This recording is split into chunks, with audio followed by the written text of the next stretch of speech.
Okay, we're 3 parshas in. It's hard to believe. Hard to believe. So very, very special parsha. Every parsha, of course, is special. The last 3 makot, and we have a fascinating mitzvah. Several mitzvahs we learn about in this week's parsha.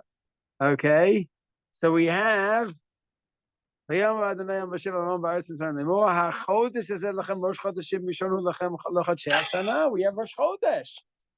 and setting up Rosh Chodesh and all the halachas involved in that.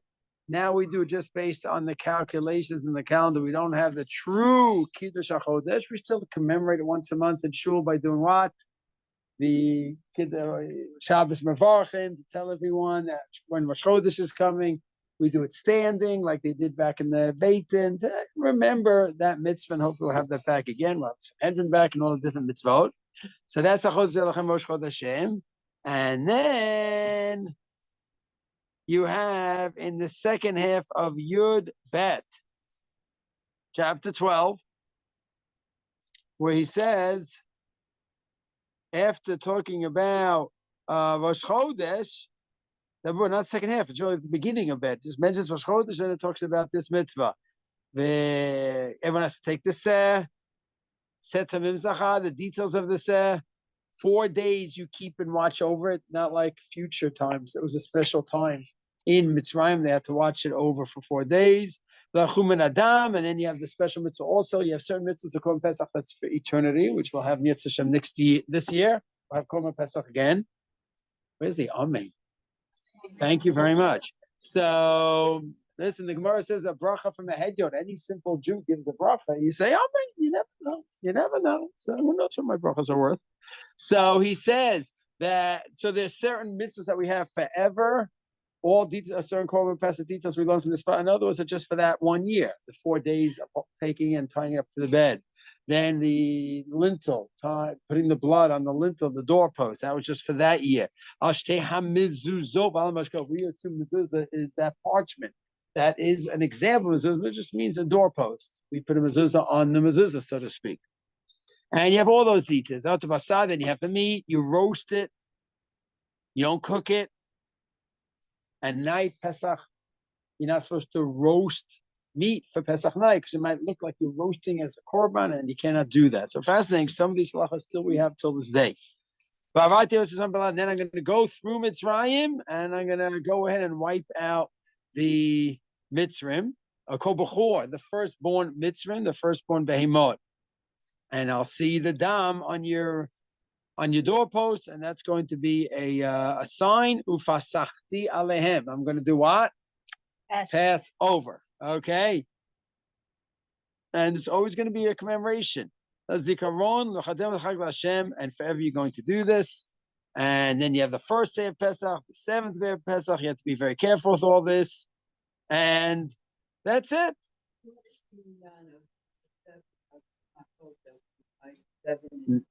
Nice question. Nice question. I won't answer that now, but I'll just add on. Jews always like to answer questions with a question, right? Add even further, when did that division occur?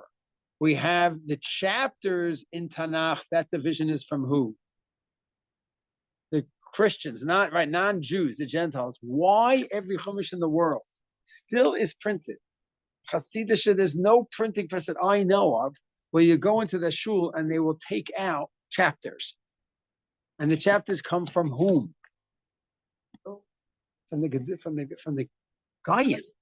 Why did that creep into our Tanakh? We're so careful. Hasidim dress as a few hundred years ago to be different from society, not mix into society, and there's a lot of benefits to that approach. So none of us here have that approach.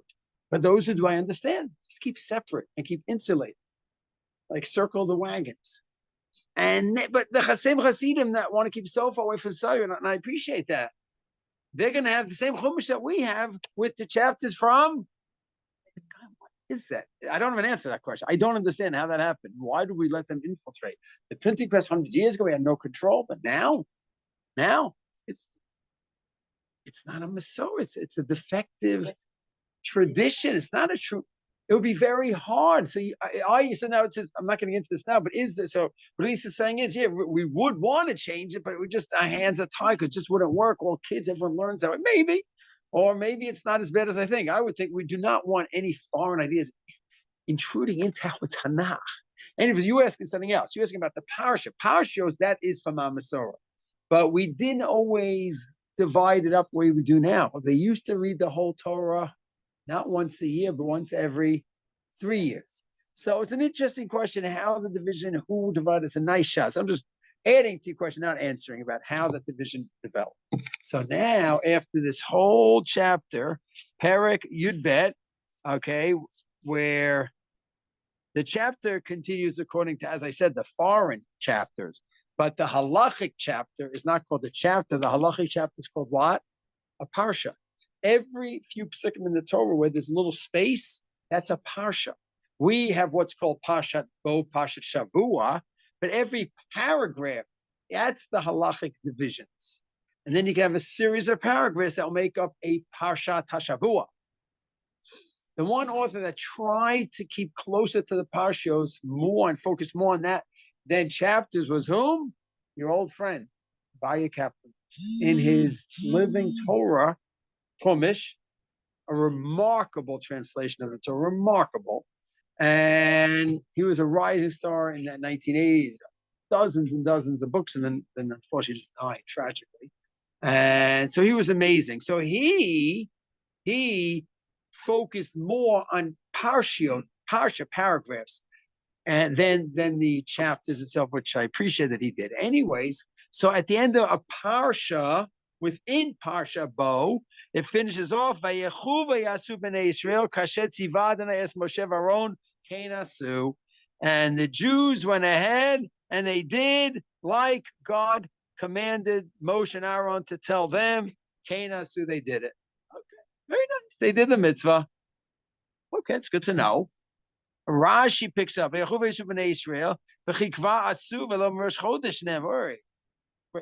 just told about Rosh Chodesh. It didn't happen yet. Okay, it didn't happen yet. They just told about it. Rosh Chodesh lahem. Very nice. Once they took upon themselves to do it, they did it already. Luckily, they didn't do it. But spiritually, you commit to do it. The Lev Shalem commit to do a mitzvah. So Hashem already gives you some level of reward just for the kavanah tova, for the good intent. Very sweet. Good. They're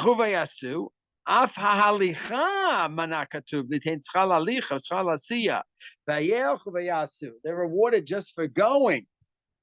So it's nice. The person goes to the shear. He gets, or she gets reward for the shear, but even just the going, walking to the shear, walking to the mitzvah, walking to do chesed, just the vayelchu. So a lot of sweet messages in this Rashi, but not the one I want to focus in on yet.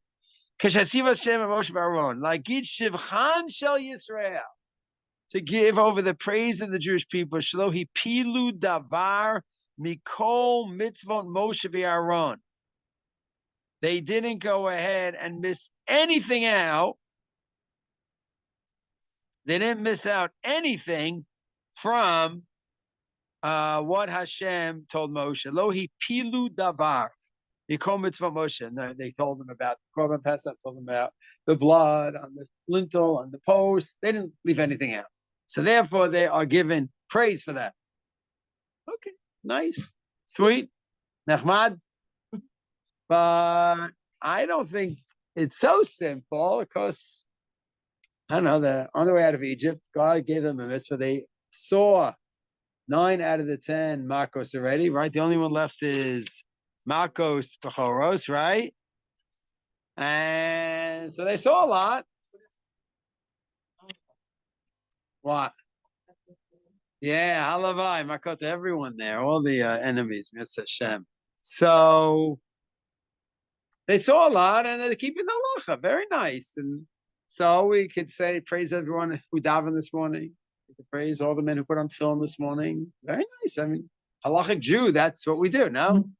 So it's such a big thing. It's the first mitzvah, is excitement. You want to tell me you praise a person putting on film for 50 years, and he still does enthusiasm, that's something to praise. They kept halacha. It's nice. Yeah.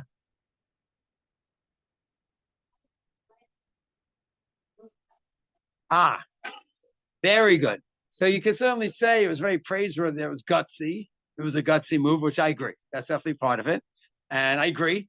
I'm wondering when he says, Shelohi pilu davar mikol mitzvot Moshe, they kept every detail.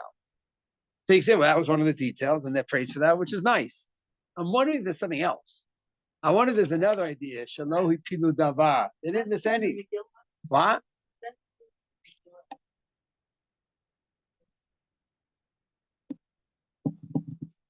Maybe when it talks about the party that he made, that there's nothing missing. He peeled poor. But he peeled poor when they made the lottery. So maybe that's what it's reminding you. So, I don't know, maybe. I think there was nothing left in the party that wasn't done. There's so much gashrius there. But he peeled poor, I think, was about the lottery. Yeah. Anyway, so I'm wondering about the following. The Jews are in Egypt for centuries, generations, and they're very much influenced by the society. And it's an idolatrous society. So you could go ahead and say, what's the transition from an idolatrous society to a monotheistic society? Okay. And that's true. But the Torah is not simply, okay, we did whatever religious activities we did in the name of the God, of the sun, and the moon, and the Nile River, and now we're doing it for the sake of God. It's not that. The Torah is very different than that. The Torah is a halachic system. And there are so many details in every single halacha. To give one example, so for 20 years, the family goes ahead and has a Pesach Seder from family, Orthodox family. Pesach Seder, a little bit of the maror, a little bit of the matzah. And then all of a sudden, the kid comes home from Israel after a year and says, that tiny little drop of maror is not where it's at.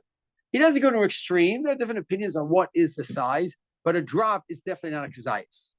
Some might hold it's much bigger, some hold smaller, but a drop is not. There's a whole big discussion of what the shear of a kazayit, the size of the olive, what size olives, did the sizes change from the Talmudic time? A lot of good questions. But it's definitely not, I tasted them, I feel the bitterness. No, it's a halachic system. And the halachic system says you have to have a kazayis, an olive's worth. And just having a little te'ima taste is not. That everyone agrees. Okay, yeah, but I felt the bitterness. And this year was so sharp. We cut it right before Pesach 2 hours ago, and we're suffering, we're crying, we're feeling the bitterness. Yeah, but you didn't do the mitzvah. And this other person that had, stuff that was lame. And there was like no taste left to it at all. And he ate the kazayas according to all different opinions. He did the mitzvah. So you felt it, and maybe he didn't, but he did the mitzvah, not you. Halacha, the expression the devil is in the details. The details are essential in the world of Torah and mitzvahs. Every area of halacha. Every area of halacha. There's not one halacha which is, I feel good, I feel connected. I'm blowing the shofar, I have such kabbana, I'm up there and with the Arizal's kabbanos up there and like, wow, I'm doing such tshuva, but I blew the shofar, it was too short.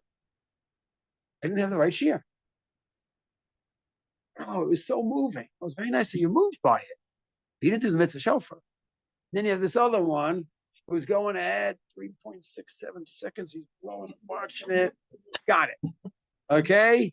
I'm not saying that's the shear, but there is a minimal shear for shofar blowing, for tekiah, for shvar, for true. There's a minimal.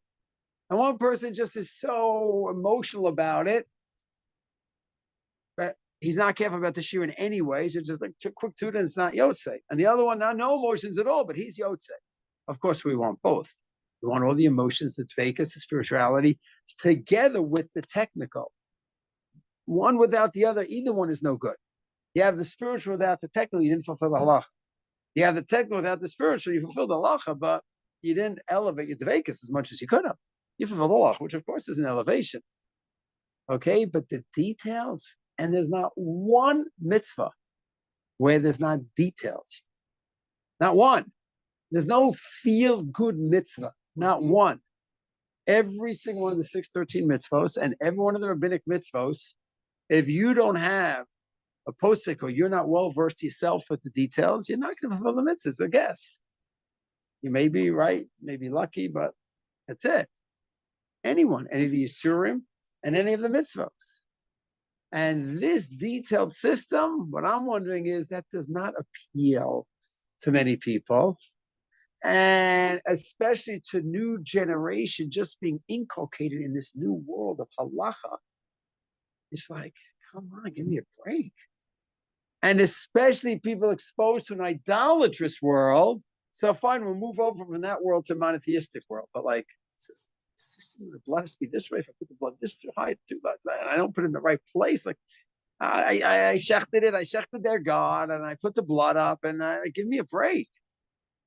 To go ahead and be careful about every single detail, it's a chiddush. For any one of us in every Jehovah, we already have 3,000 years of history behind us. But that was the new generation. They are the generation who are transitioning into the world of Allah. So when they go ahead, Kashetziv Hashem in motion, Rashi says, Lagid shlohi pilu davar, not one detail. So of course they follow halakha. No, it's not, of course. It's a chiddush. It's a chiddush to go ahead and have that in the early generation. It's a total transition. There's no system like this. And there's not one area. Give me any area of halacha, and the emotions, feelings might say one thing. Halacha might say the exact opposite. In Taharas Mishpacha, when a woman is considered neither, not this kind of blood, that kind of blood. No. There's a taboo. I guess we have some taboo against blood. No. It's all halacha categories. And this one for sure, she's for sure neither. And the rabbi said, no, you're not. But what do you mean? It feels like no. This is this kind of any area you go to. On Shabbos, I would think for sure this is asa. It's mutter. For sure this is mutter. It's asa. It doesn't go by certain. It goes by a system. And that system is what keeps us going while we're still here 3,000 years, besides Siyata D'Shmaya, of course. Yes. I have got a little bit exposed myself. Why are the details so hard? And it's almost like I say to myself, enough. I keep what I want to keep, and I don't want to know anymore. And I am sure a lot of people fall into this category. Right. So, two of my kids are Haredi, and the more details, the happier they are. And I look at it as a burden. Why? Okay, I appreciate honesty. How do I? I'll give the quick answer. I don't know if I want to fix it. Well, the anchor, like, well, to me, not the more details, the better. Just keep halach. I try as best as I can. A person asks me a shayla, it's halach. And I might tell you there's certain rumors here and there, but this is halach. A young couple called me the other day, going out, can they go to an escape room? So you know what an escape room is? So you're in a room and like this, and but you're locked in, and there's all different hints that you have to figure out how you're going to get out. But you're alone. On the other hand, you have the crew outside guiding you with cameras all over. So you're not really alone, but you're all alone. And so I said, I don't know if it's a good idea to be alone. A young couple going out, a lot of energy there, a lot of hormones over there. And so if you're in the room alone, but you're not really alone because people are watching me. So luckily it's mutter, I think, but advised not. Okay. So I'll tell you when I think chumrah is a good place. But din is what we want. We want din, not chumrah, not stringencies. Din. And each halacha, I'll just give an example. And I have to finish off with this. So those of us from America might know the name Solomon Schechter. So Solomon Schechter, okay, so he was not so conservative. He was very, very, very close to Halachik Judaism. Very. And if you looked at him in his life, very close. There was just a few adjustments here and there. And he coined a term called Minhag America. Like the Minhag America, we don't have machitzas. He just opened up a little tiny hole. And most of it, what he did was halachic, but he opened that up. Once you abandon the rigorous system, it's over. 100 years later, if he came back, he said, I want to go back to my grave. I'm not happy with what happened over here. I'm sure that's what he would say. Okay? Well, you're right. So somebody wants to be machmir, I always say, put it on yourself. You want to be machmir. Good. Right. Exactly right. Din is what we want. Exactly. Din, halacha is what we want. People, that's a choice. Maybe they're right. But din. And without din, without halacha, it's over. 1 century. Conservative 1 century already started falling apart way before that, but it's totally gone. Intermarrying, mixed marriage, anything, same type, anything goes. So that once you abandon pure din, it's over. The only way for the system to continue is din. Okay, it's a rigorous system. You start leaving it up to person's feelings, it's over. There's a system. That's it. That's one reason for the importance. Besides the fact that, of course, keeping God's will is crucial in its own right, not just to preserve the system. Anyway, so you have to separate between, as you said very nicely. So much justification. You can go, and there's justification between Rebbeim. If you want your question answered a certain way, you'll go to this rabbi. And if you want the a person wants exactly. Rav. It's important to know different people do different things. That's their chuppahs, and however they want to do it, they could do it. But for you, your avodas Hashem is din, following din, and those people do differently. They could do differently. So what's the din and humra? What's the difference? Oh, just like I said, here I laning. So we're gonna have laning Shabbos morning. Do I have to stand up? Din is no. Is it a nice humra to stand up? It's a nice stringency. That's all. Okay, I have a cup this size for wine, but according to Chazon, it should be bigger. It's a nice humra. Hear what I'm saying? So, and every halacha you have din, and then you might have stringencies. There are Rebbeim that'll answer a shaila according to where you are, what level you are. Yeah, what good. You Good. can One last thing, and then I have to get moving. One last thing would be Shas Havchak. There's something called Shas Havchak. Okay, a lady went to mikvah and she had a patch. What's it called? Like a pain patch or something on. And it was afterwards, and it was a very challenging situation. So there's what's called Shas Havchak, where you might rely on a lenient opinion, which you don't normally rely on. So you have to, a rabbi has to take everything into account. What's considered shas, what's considered pressing situation. But one person you might say, no, and she's fine going again. The other one is like, she's not going to go again. So, but there's a lenient opinion here. Let's rely on that. You have to balance that all out. You know what I'm saying? You have din, then you have a leniency when it's a pressing need, then you have stringency. And a person hopefully is guided properly with a good posek that will guide them in those areas. Anyways, we could talk more. Just not now, sorry. Anyways, everyone should have a Shabbat Shalom. Hard to believe we're wishing everyone a good Shabbos already. But everyone should just be well. The details, the basic things like